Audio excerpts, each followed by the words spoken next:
السلام عليكم. شلونكم حبايب؟ اخباركم؟ يا رب دائما بخير وصحة وسلامة. حبايب اليوم اسوي لكم تشريب الابيض بالخضرة، تشريب اللحم. هاي عندي قطع لحم ضلوع مشكلة يعني لا على تعيين. خليت وياها بطاطا انت حسب الكمية اللي يعجبكم.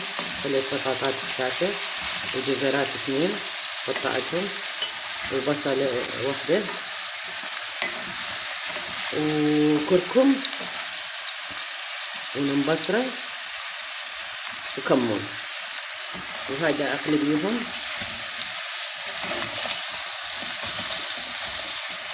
لحد ما كلها تتلابس بهارات.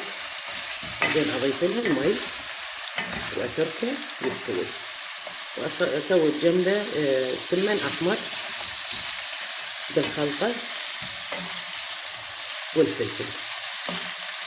هسه هذول نتركهم ينحمسون زين واشوفكم ويا التمن. طبعا السخن مال التشريب انا ذاكرت لكم سابقا، لو تسوون تضيفونها طحين بهالمرحله هاي نسوي ويا اللحم والخضار، لو تخلوا له عدس، لو تخلوا له حمص حسب الرغبه. اليوم انا اخلي له هذا العدس الصغار مال المجدره الصغار المنجحه تطيفتهم وطعم. هسه نتركها تكمل واراويكم الخطوه الثانيه اللي هي ويا التمن. قبل ما نروح للتمن هاي ضفت العدس والمي بدون ملح. لما يستوي اللحم يلا اضيف الملح. هسه اتركه يغلي شويه وبعدين انص عينه كلش واغطي واتركه لما كلش يستوي اللحم عندي. هاي عيني ذوبت شويه ملعقه اكل سمنه الريف. يعني انا دائما استخدمها، بنات يسالوني شنو نوعيه السمنه اللي تستخدميها. أنا أستخدم هذا دائما، هذا زيت الريف عباد الشمس،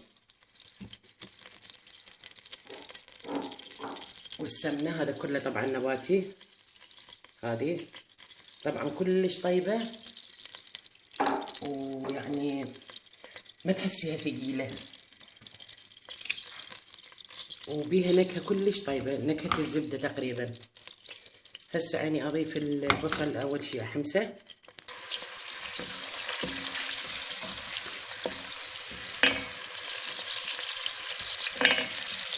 لمن يعني يشقر تقريبا. نضيف الفلفل، عندي فلفل لونين الاخضر والاحمر. البهارات حسب رغبتكم، عندي شنو اللي يعجبكم تضيفون. انا اضيف يعني كركم، سماق اذا يعجبكم،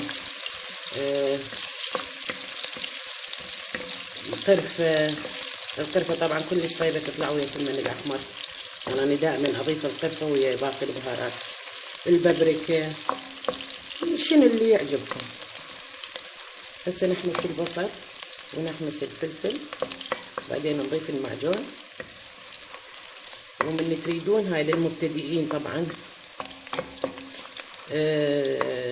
تسوون التمن الاحمر حتى لا يعجن عندكم.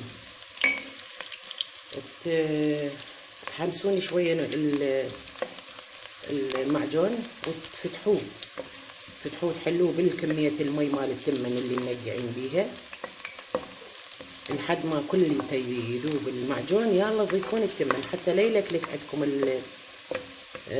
المعجون ويصير قسم يعني لونه طوخ وقسم لونه فاتح، او ما ينحل عندكم المعجون بسهوله اذا كان تخين يعني. هسه اراويكم الخطوات شلون تخلون المعجون. بس احمس هذا وارجع لكم. هاي عيني ضفت ملعقة استكان فلفل أحمر بابريكا، وقرفة ملعقة استكان، وراح أحركهم، وكركم همينة شوية، هم ملعقة استكان. وهذا المعجون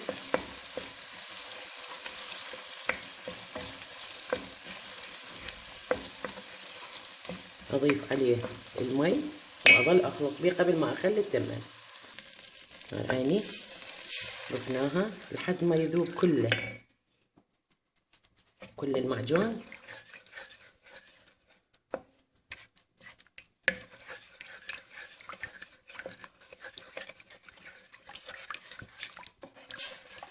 يلا أضيف التمن.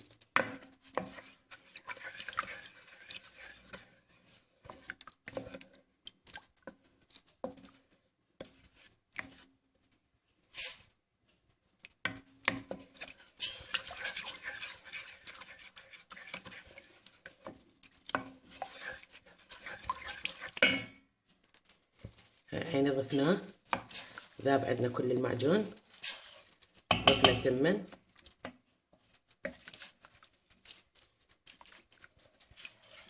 وقد عندنا شوية معجون صغار. أنا بالنسبة إلي ما يهمني يعني لين أعرف شلون أذوبه. هسه بتشطل وأفتحه كليته أثناء الخوض.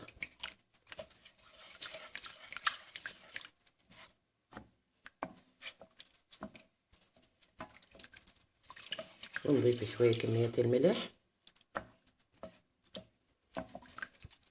ونخليه يفور أول فورتين ثلاثة، يعني تقريبا يعني بعد شوية وينشف المي ننصيه ونتركه يمتص ويستوي ويتهدى بنفس الوقت. هسه نتركه يغلي وأراويكم إياه ويصب إن شاء الله. وهاي عيني التمن الأحمر بالفلفل والخلطة والتشريد بالخضار. هاي كمل صبيناه بهالطريقة وزيناه. إن شاء الله يعجبكم. مع تحياتي.